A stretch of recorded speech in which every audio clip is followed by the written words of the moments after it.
Alright guys, we are back on this thing, the Thomas 233 HD. We're going to dig in this thing and see what's actually going on. As you seen in the last video, I pulled the valve cover off, don't see anything obvious there. We are getting fuel up to the injectors. The amount, I'm not 100% sure, but today we're going to get this radiator off of here, one out of the way, and start seeing if we can get this thing started. So once I get this radiator away, I should be able to get to all of the glow plugs. We're going to do a compression test on it, and after that, if everything looks good in compression, then we're just going to keep going step by step. If we got compression, air, and fuel, and technically heat, but you know, compression does that, it should fire. It tries to fire, it tries to smoke. So I'm gonna say, with it pouring black smoke, I'm gonna say it's overfueling. That's what that is, overfueling. Maybe not enough compression, I don't know, we'll see. But let's get into it. I'm gonna get this radiator off and we're gonna see what we can find. Alright, first thing we're gonna do is just get this top cover off here. We can have more access to the motor. This goes inside. Throw that down there. We'll get more access to the motor here. I already got the intake off. Looks like we got a bolt over here which they cut. This one and a few up here, and it looks like it will come right off. So let's see if we can get that off real quick. Alright, so I got the radiator off. This thing is just absolutely plugged, so I'll have to clean that out. Could not get this off all the way, but got it up there enough. Yeah, we have access. So guess now I need to get to these glow plugs here, which I gotta find them right here. Unfortunately, it looks like I gotta take off the injection lines. Okay. Well, I guess I will continue on.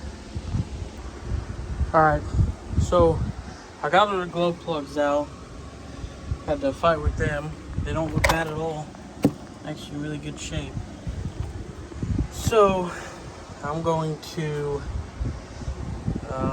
get my tester out and we'll go one by one and we'll crank it over and see what happens. Alright, just did number one. 200 psi. So that's, I have to look at the book to see what it is, but we'll go to the next one here, the second one. Alright, here's number two.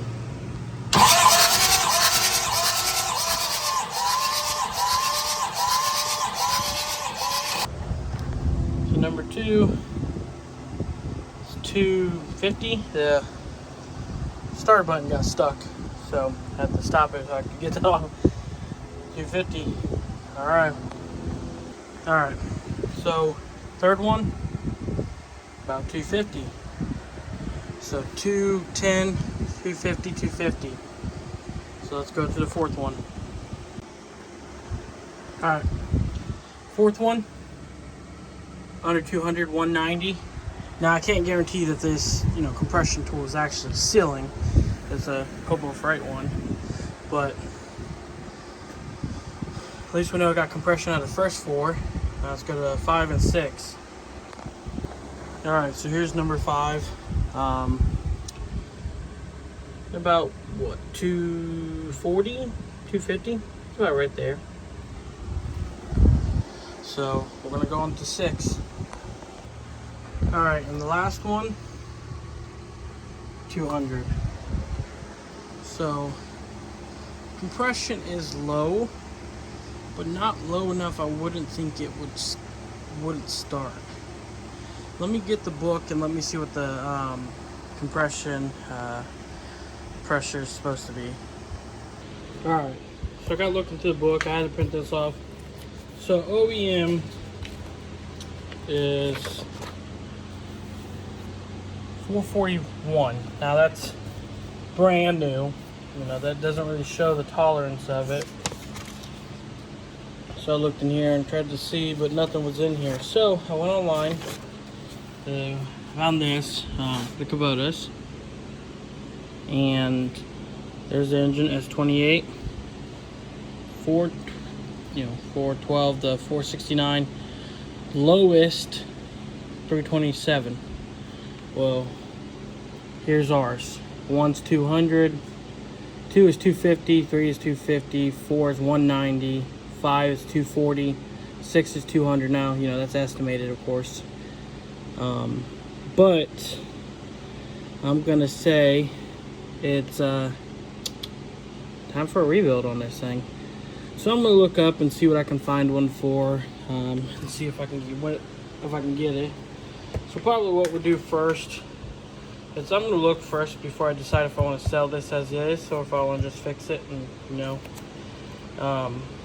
but I'm gonna assume that's why.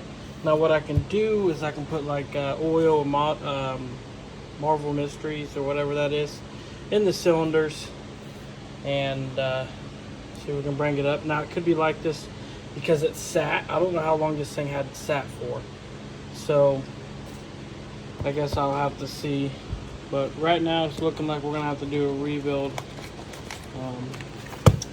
on this thing. So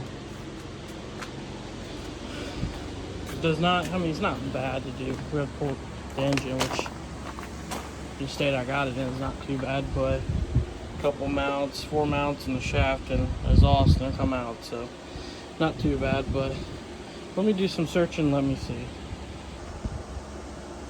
Okay, so Truck JC, I'm gonna do a wet test now since that was dry.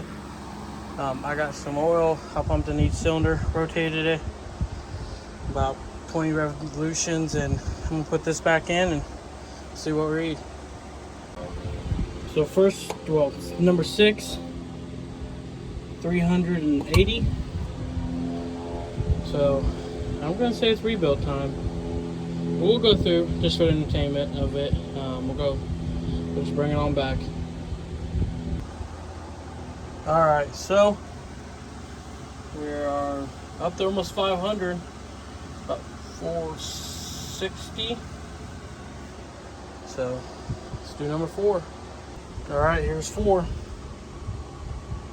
Almost 500. So let's go 3, 2, 1, and let's see what they are. All right. So about 420, not as high, but we'll do the other 2, and then I think we should put it all back together, see if we can get this thing to start. All right, there's number 2, about 460. Let's do number 1 and put it back together. All right, there's number 1, 550. So I'm gonna let this battery charge up, and we're gonna put this thing back together. All right. So I did a wet kit and wet test.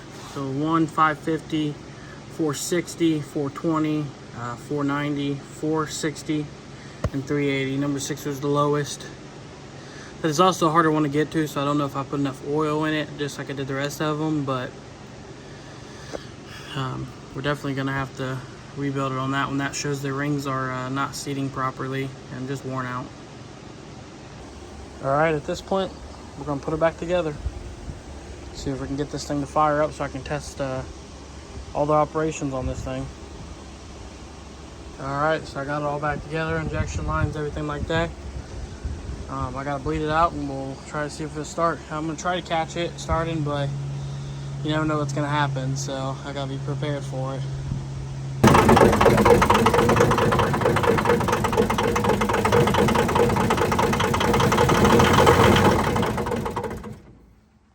Well, it started running, barely running, but it's there. Try again. Well, bad news. Got it running, and you heard all that clunk and it started smoothing out. Well, it dropped the rod or something. It locked completely up. So we're gonna tear it down. Fortunately, I gotta pull this thing out and see what happened to it. So this will probably be it for this one. Now, the next one, we'll have it out and get it looked at and see what happened.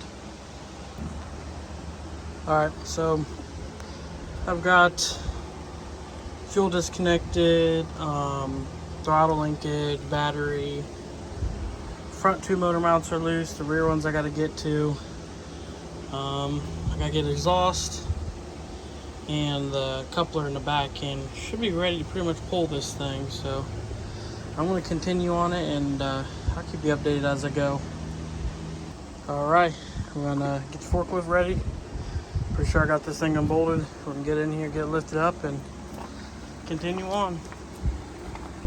Alright, we almost got it out. Figured I'd show you the process, at least getting it somewhat out. And we'll drain the oil and see what happened to it. Alright, engine is out. Good thing I don't see any holes in the block.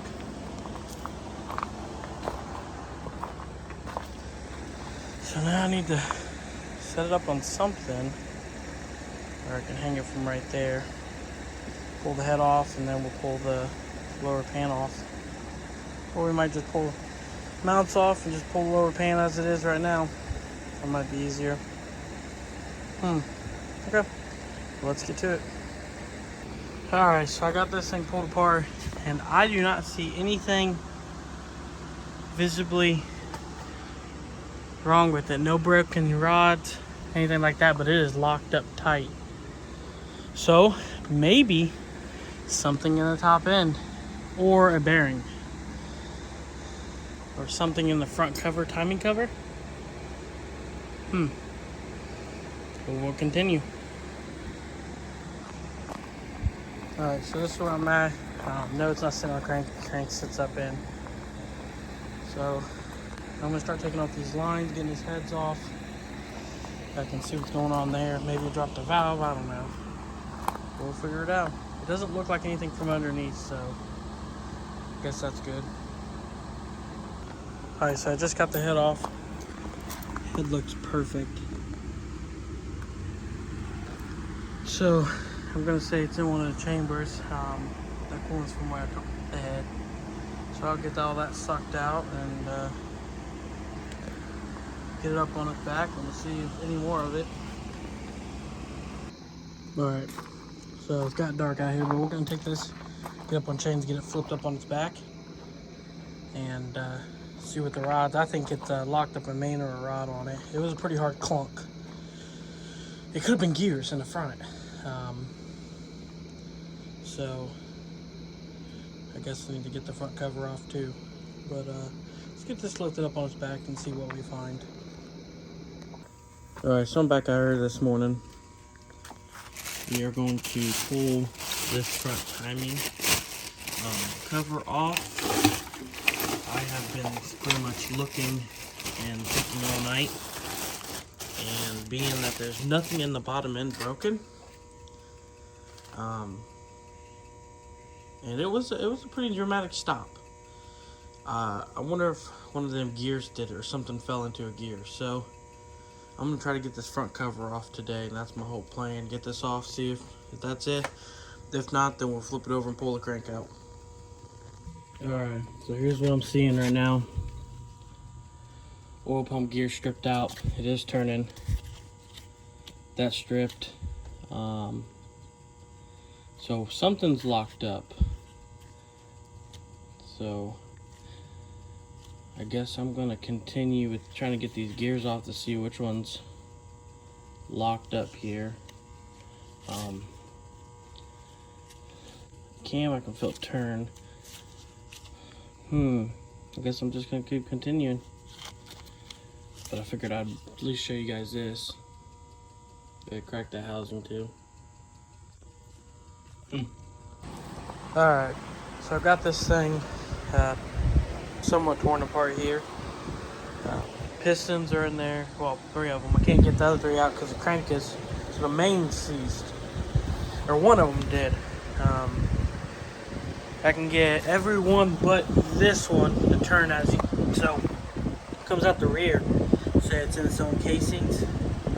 That one's locked up, so I can't get the crank to turn to get it out. So I'm trying to figure out best way of might have to try to take some wood on one of the counterweights and just try to tap it to get it to turn a little bit. If I can get the whole carrier to turn, I'll be able to get the other 3 pistons out and get the pistons out, and I'll be able to slide the crank out. Alright, so after consideration and looking at this other engine over here, it would cost me quite a bit to do this. I still can't get that crank to come out of this thing. So that is an S2800. This skid steer either came with that or the V22 OE or 03, V2203, and I picked up a V2203. Of course, this one came out of a reefer unit. It is a 4-cylinder, but it's 40 horsepower. That's 50 horsepower, 49.5 I think horsepower. So 10 horsepower less. But that's 2,800 RPM at 50 horsepower. 2,200 RPM. I believe it was 2,200 RPM at 40 horsepower. So if I turn this up a little bit, bring up the idle a little, well, max RPM, I'm going to turn up the fuel, which it's got way enough power to put out fuel. I can top that easily without hurting this engine. So right now we're going to get this off, and that way I can get this inside for the night so it doesn't rain. And then, well, it's supposed to rain so it doesn't get rained on. And then tomorrow we'll tear the bell housing and everything off of it, and everything on that should bolt onto this one, exception for the pan. The pan's going to be one that I'm going to have to figure it out. Don't know yet on this one, but if I gotta make some motor mounts for this thing, that's going to be, I could do that easily, especially in that thing. So we're going to tear this thing down and see where we can get to on tonight for it. Alright, so I got it off here, and compressor took off. So the flywheel flex plate, or flywheel, and the bell housing should be exactly the same. The only thing I see is kind of, the oil pan's going to be a weird one. We're going to have to figure out, unless I can find a standard one. But look, I blind you. See the little dirt holes? Them were the only 2 we drilled. So, for the front mount. So I'll either have to bolt the other one on and drill 2 new holes, because they would go, this hole's already there, that other hole's not. So we'd have to figure that one out. Other than that, everything looks the same. Automatic shut off, which more than likely I'll probably just hook that up to that lever, and there's junk, and then put a turbo on it, or just pop up the fuel. It's going to be a little smaller, but the hoses look to be in the exact same location.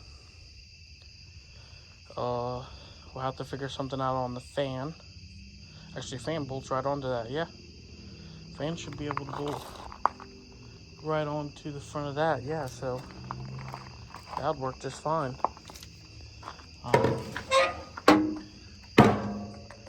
Clean that out. But it might actually work.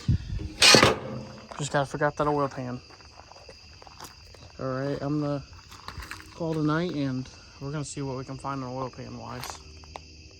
Alright, next day here. Just got done raining pretty much. This is it.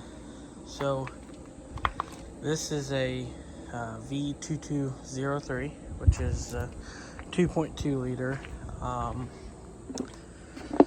That's a 2.8 liter Series 3.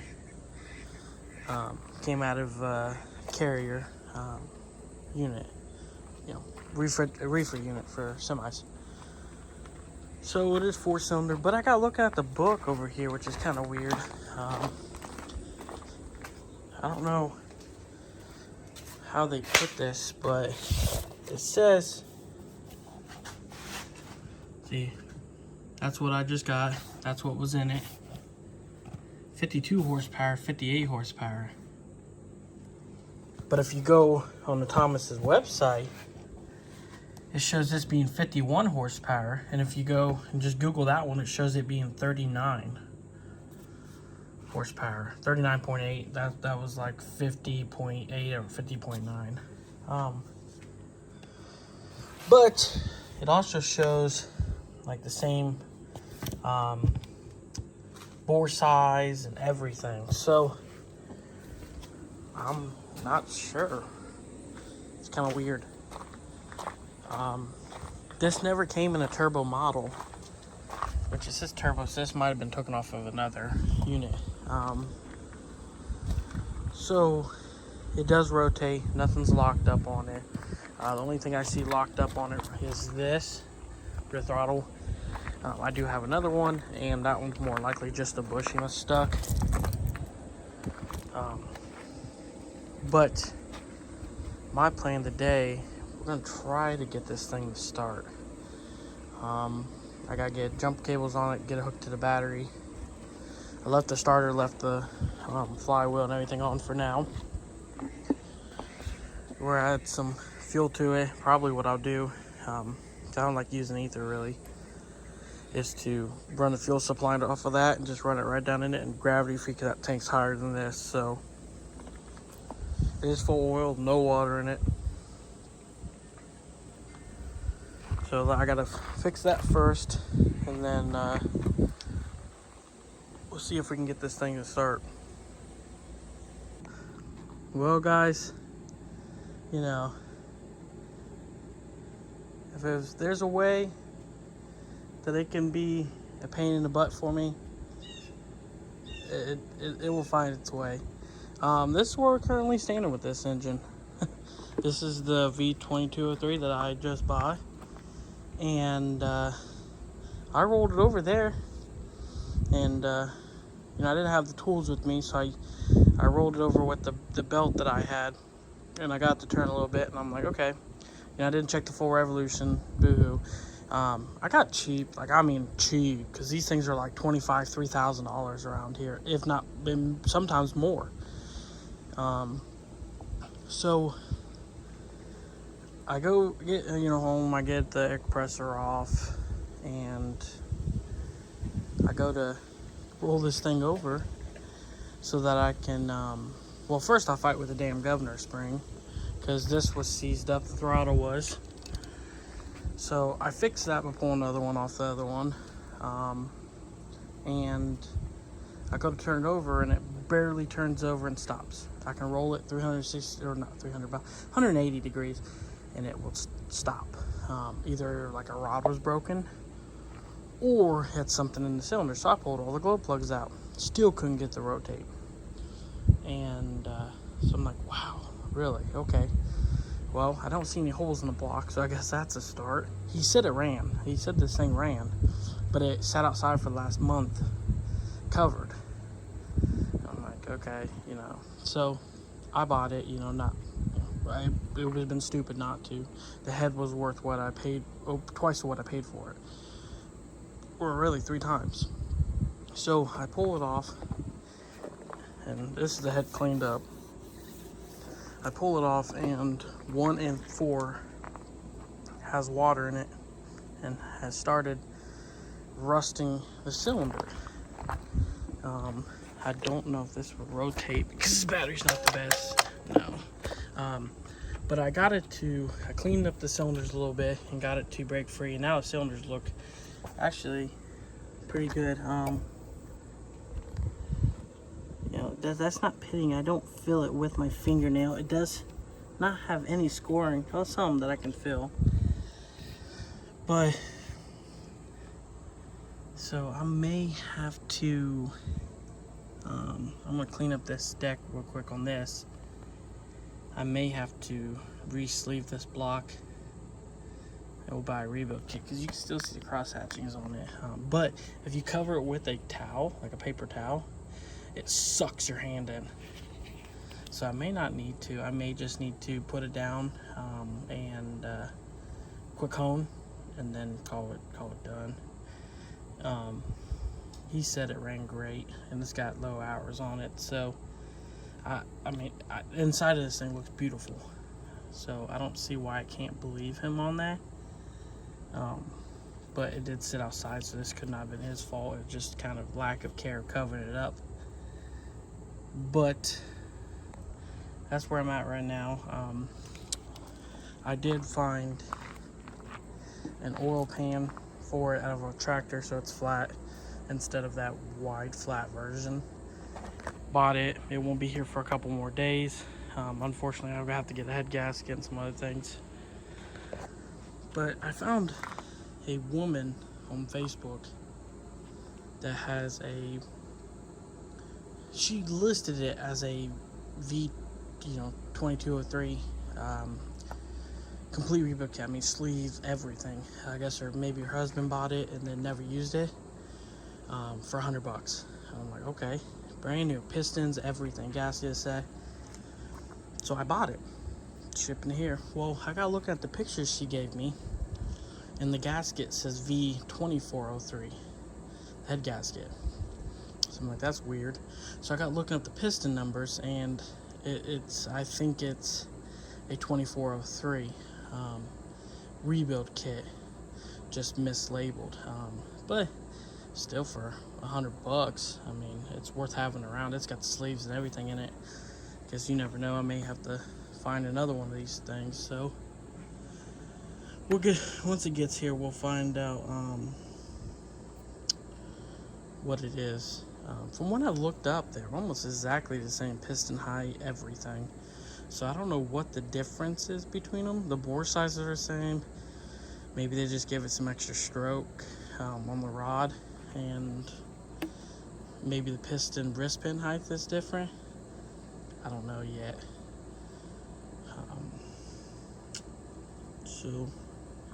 But yeah, I mean, this is where I'm at right now. So this is probably going to end off for this one. The next video, hopefully we have the rebuild kit, and I can see before I go tearing this one down completely if I need to or not. So probably what I'll do is, head gaskets are like $30. I think the bolts are reusable, I'm not sure. So maybe once I get the oil pan and everything like that, I'll clean these cylinders up. And I mean, they already look really good. It just had some surface rust, but it was just like the ring was just hitting this little ridge. And once I broke it past that ridge, it was easy to break past that ridge, but I think it was full of water, and that's why I wouldn't go past that. So once I get them cleaned up, I might just throw the head back on it and do a compression test and let it roll, because I've already got so much time and not really money. I mean, I'm pretty well cheap on this thing as it is, especially for a new unit or another Thomas. So for everybody kind of wants to know, I paid $1,500 for this thing. This I paid $350 for. Rebuild kit $100 if it's the same. The oil pan $100. So I mean, I'm $2,000 into it, and yes, I know I don't got a running unit yet, but once this thing's done, I mean, it's gonna be such a handy around here. And then we have the loader. That's gonna be the next thing to try to find out on how to do. That's not gonna be an easy one. I found an engine, a 3-cylinder Kubota, but I don't know how to do the drives, so for the pumps. So yep, that's pretty much the update. So it's gonna end on this one. Thank you for watching, and we'll see you on the next one.